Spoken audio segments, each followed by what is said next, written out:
नमस्कार। इस वीडियो में हम बात करेंगे कि NAS एग्जाम कक्षा 8वीं के लिए OMR शीट को किस प्रकार से भरा जाए। यहाँ पर जो OMR शीट दिखाया जा रहा है वो कक्षा 8वीं के लिए। कक्षा 8वीं के OMR शीट में दो सेक्शन होंगे, सेक्शन ए और सेक्शन बी। यहाँ पर सेक्शन ए जो भरा जाना है वो फील्ड इन्वेस्टिगेटर के माध्यम से भरा जाना है, लेकिन सभी विद्यार्थियों को भी OMR शीट भरने की पूरी प्रक्रिया से अवगत होना चाहिए। तो सबसे पहले सभी विद्यार्थी इस वीडियो को ध्यान से देखें कि किस प्रकार से OMR शीट को भरा जाता है। आने वाले एग्जाम में आपके लिए बहुत उपयोगी होंगे। ठीक है, सबसे पहले आपको पेन का सिलेक्शन करना है। कौन सा पेन रखेंगे आप?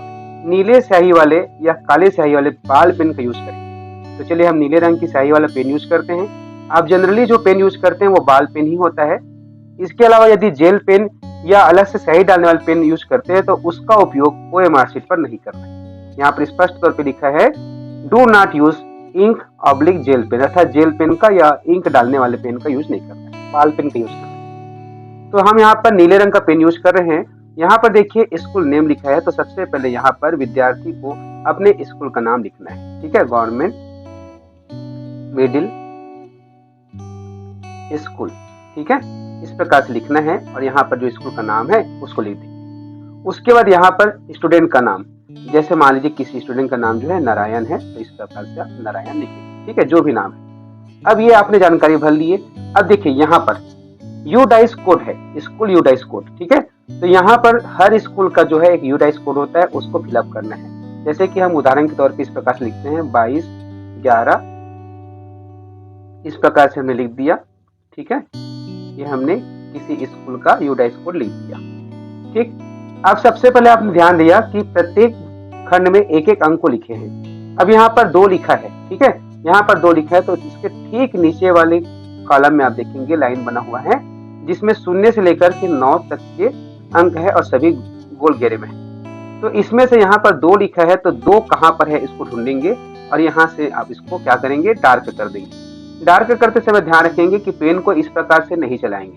अगर इस प्रकार से चलाते हैं, है ना, तो ये गोले से बाहर आ जाएगा और उसके बाद दिक्कत होगा। इसको आप मिटा नहीं सकते, किसी प्रकार से इसमें कटिंग नहीं कर सकते, तो ये आपको OMR शीट गलत हो जाएगा। इसलिए सावधानी पूर्वक पेन चलाना भी सीखिए। पेन कैसे चलाते हैं देखिए, मैं आपको पूरा प्रैक्टिकल बता रहा हूँ।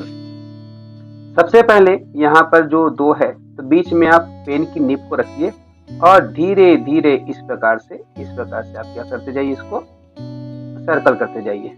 ये पूरा पैक हो जाता है। ठीक है, ये पूरा पैक हो जाता है। उसके बाद देखिए यहाँ पर 2 है, तो इस जगह पर भी आपको क्या करना है, इसको डार्क करते जाना है। ठीक है, उसके बाद देखिए यहाँ पर 1 है, तो इस लाइन के नीचे देखिए कहाँ पर 1 है, इसको इस प्रकार से आपको क्या करना है, प्रत्येक अंक के नीचे जो अंक लिखा हुआ है उसी से संबंधित अंकों को आपको डार्क। यहाँ पर 1 है तो इसको डार्क करेंगे, यहाँ पर 3 है तो 3 को डार्क करेंगे, 5 है तो 5 को डार्क करेंगे। ठीक है, इस प्रकार से आपको करते जाना है। ध्यान रहे कि जैसे कि 8, 5, 7 इसको करते हैं, जैसे यहाँ पर 8 है, तो जब हम नीचे जाते हैं तो क्योंकि यहाँ पर डिस्टेंस ज्यादा हो जाता है तो कभी कभी हम इसमें या इसमें कर देते हैं, तो जो दूरी बनते हैं, क्योंकि 5 तक तो लगभग सामान्य रहता है, तो यहाँ पर दूरी हो गया, तो आपको ध्यान रखना है कि गोला लगाने से पहले एक बार और चेक कर लेंगे कि सीधे है कि नहीं है।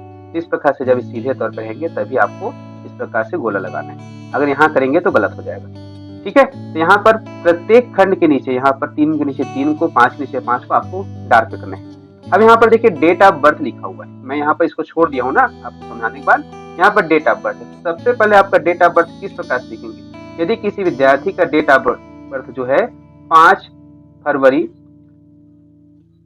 2005, ठीक है, तो यहाँ पर देखिए ये दिनांक का 2 अंक, महीने का 2 अंक और ये वर्ष का अंतिम 2 अंक को यहाँ पर फिलअप करना है। ऐसे आपको अलग से लिखना नहीं है, मैं केवल समझाने के लिए यहाँ पर लिखा हूँ। देखिए 5, 2 और ये 5, इस प्रकार से आपको लिखना है। तो यहाँ पर सबसे पहले मैं इसको मिटा देता हूँ क्योंकि इसकी आवश्यकता नहीं है। ठीक है, ये इस प्रकार से आपको डेट ऑफ बर्थ को लिखना है।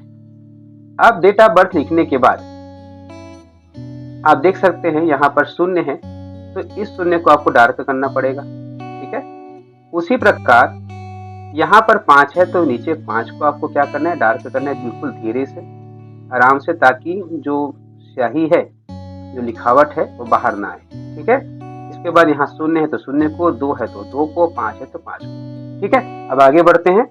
अब यहाँ पर देखिए आधार नंबर है, तो यहाँ पर सबसे पहले विद्यार्थियों को अपना आधार नंबर का एक एक अंक यहाँ पर फिलअप करना है और अंक फिलअप करने के बाद उसके संगत नीचे गोले को डार्क करना है, जैसे कि यहाँ पर किसी आधार नंबर में इस प्रकार से है। ठीक है,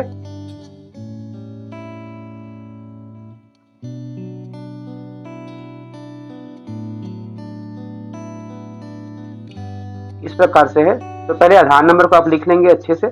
उसके बाद जैसे यहाँ पर 2 है तो 2 को डार्क करेंगे, 4 है तो 4 को डार्क करेंगे, 6 है तो 6 को डार्क करेंगे। इस प्रकार से जो अंक यहाँ पर दिया गया है उसी के संगत गोले को आप क्या करना है, डार्क करना है। अब यहाँ per year of admission in the school, विद्यार्थी जो है उस स्कूल में कब एडमिशन लिया उसको यहाँ पर फिलअप करना है। पहले उस वर्ष का नाम डाल देना है, वर्ष का अंक डालना है। ठीक है, उसके संगत यहाँ पर गोला करना है। अब यहाँ पर सेक्शन लिखा हुआ है तो देखिए सेक्शन ABCDF तक है। तो जिस स्कूल में विद्यार्थी की संख्या उस कक्षा में ज्यादा है, यदि सेक्शन अलग अलग है तो ABC लिखेंगे, यदि एक ही सेक्शन है तो यहाँ पर A लिखना है, खाली नहीं छोड़ना है। ठीक है, उसके बाद A को क्या करना है, डार्क करना है। उसके बाद स्टूडेंट ID, ये जो है परीक्षा के समय प्राप्त होगा, टीचर आपको बताएंगे, उस अनुसार से फिलअप होगा। अब यहाँ पर देखिए सोशल ग्रुप, तो विद्यार्थी की सोशल ग्रुप से SC है, ST है, OBC है, जनरल है। यदि वो ST है तो 2 नंबर को डार्क करेंगे, SC है तो 1 नंबर को, OBC है तो 3 को, जनरल है तो 4। ठीक है, अर्थात इसमें से किसी को सिलेक्ट करना है जो उस बच्चे के लिए लागू है। यहाँ पर CWSN अर्थात विद्यार्थी यदि दिव्यांग है, किसी प्रकार के दिव्यांग है तो यहाँ पर फिलअप करना है। अब इसमें देखिए LDVIHI लिखा है, इसका मतलब क्या है, तो इसी ओएमआर शीट नीचे में देखेंगे पूरा इसका विस्तार दिया गया है। LD का क्या मतलब होता है, VI का क्या मतलब होता है, HI का क्या मतलब होता है, उस अनुसार से जो उचित का कॉलम है, उचित का जो गोला घेरा है उसको आपको डार्क करना है। यदि विद्यार्थी दिव्यांग नहीं है, बिल्कुल नॉर्मल है, तो इसको कुछ भी नहीं करना है, कहीं पर कुछ भी नहीं करना, छोड़ देना है। यहाँ पर देखिए मीडियम लिखा हुआ है, तो मीडियम में भी जो है हिंदी और इंग्लिश, हिंदी मीडियम और इंग्लिश मीडियम में होगा, तो जो कोड उसमें दिया जाएगा प्रश्न पेपर में उसी को यहाँ पर फिलअप करना है। ठीक है, जैसे कि मान लीजिए हिंदी का जो कोड है 11 हो तो यहाँ पर ऐसे 11 लिखेंगे और इसको आपको डार्क करना होगा। ठीक है, ये संभावित है। ठीक है, इसके बारे में परीक्षा के समय बताया जाएगा, मैं मिटा देता हूँ। ठीक है, क्योंकि इसकी आवश्यकता नहीं है, क्योंकि अभी इसके बारे में भी स्पष्ट निर्देश यही प्राप्त हुआ है कि अंक क्या होगा, उसका मीडियम का कोड क्या होगा। अब यहाँ पर देखिए, यहाँ पर एरिया कोड, एरिया कोड को समझिए। यदि विद्यार्थी का स्कूल ग्रामीण क्षेत्र में है, स्कूल ना कि उसका आवास, यदि उसका स्कूल ग्रामीण क्षेत्र में है तो रूरल को, अगर वो जो है अर्बन क्षेत्र था शहरी क्षेत्र में है तो अर्बन को सिलेक्ट करना है। ठीक है, गांव का स्कूल है तो रूरल को। यदि स्कूल गवर्नमेंट है तो यहाँ पर 1 नंबर को। ठीक है, यदि अनुदान प्राप्त है या प्राइवेट है तो उसको एडेड को अर्थात 2 नंबर को करना है। विद्यार्थी बालक है तो 1 नंबर को, बालिका है तो 2 नंबर को। ठीक है, अब उसके बाद देखिए टेस्ट फॉर्म, टेस्ट फॉर्म जो अगला देख सकते हैं यहाँ पर 8 और 1 और 2, 8 का मतलब हुआ कक्षा 8वीं के लिए, यहाँ पर 8 लिखना है। और टेस्ट फॉर्म 2 प्रकार के होंगे, टेस्ट पेपर जो है 1 नंबर या 2 नंबर का। जो टेस्ट पेपर प्राप्त हुआ है उसको लिखेंगे, यदि 1 प्राप्त हुआ तो यहाँ पर 1 लिखेंगे, 2 प्राप्त हुए तो 2 लिखेंगे। अब यहाँ पर देखिए 8 है तो 8 को और 1 है तो 1 को, इस प्रकार से आपको डार्क करना है, अच्छे से डार्क करना है। ठीक है, जैसे कि देख सकते हैं यहाँ पर डार्क नहीं हुआ है तो आपको इस प्रकार से फिलअप करना है। तो ये कंप्लीट जानकारी सेक्शन A का है। अब सेक्शन B में जो है प्रश्न के उत्तर लिखे जाएंगे। ठीक है, आपको परीक्षा में 60 प्रश्न पूछे जाएंगे, तो 60 प्रश्न में आपको क्या करना है, जो प्रश्न का उत्तर है उसमें गोला लगाना है। मान लीजिए आपने पहले प्रश्न का बनाया, पहला प्रश्न बनाया, उसका उत्तर क्रमांक 3 आपके अनुसार से सही है तो क्या करेंगे, पहला का जो उत्तर है 3, इसको आपको डार्क करना है। अब उसके बाद दूसरा प्रश्न, मान लीजिए दूसरा प्रश्न का दूसरा सही है तो आप इसको नहीं लगाएंगे, इसको लगाएंगे गलत हो जाएगा। दूसरा प्रश्न, ये प्रश्न का क्रमांक है और ये उत्तर का क्रमांक है, तो प्रश्न दूसरा का दूसरा कौन सा हुआ, ये हुआ, तो आपको इसको डार्क करना है। अब कभी कभी क्या होगा कि हम तीसरे प्रश्न को नहीं बना पाए, छोड़ दिए, तो तीसरे प्रश्न को छोड़ के चौथा को बनाए हैं, तो इसका पहला दूसरा तीसरा ऐसा मत करना। चौथा है तो आप टोटल तीसरा को छोड़ देंगे यदि आप तीसरा प्रश्न नहीं बना पाए, एक उदाहरण के तौर पे। तो चौथा का यदि पहला है तो इस प्रकार से आपको डालना है। ठीक है, अर्थात जिस प्रश्न का उत्तर लिख रहे हैं उसका क्रमांक को जरूर से एक बार चेक कर ले कि 5वां प्रश्न बनाए हैं तो 5वां में, 6वां प्रश्न बनाया तो 6वां में। यदि 7वां प्रश्न का उत्तर 4 दे रहे हैं तो ये 7वां प्रश्न है, इसका उत्तर क्रमांक 4 यहाँ पर है, इसको आप क्या करेंगे, डार्क करेंगे। इसी प्रकार से आपको क्रमशः 60 प्रश्नों का उत्तर को फिलअप करना है। अब उसके लास्ट में यहाँ पर जो टीचर है वहाँ पे जो ड्यूटी कर रहे होंगे वहाँ पे दस्तखत करेंगे। ठीक है, इस प्रकार से आप ओएमआर शीट को फिलअप करेंगे। वीडियो कैसा लगा उससे बताइए, आपकी कमेंट का इंतजार रहेगा। धन्यवाद।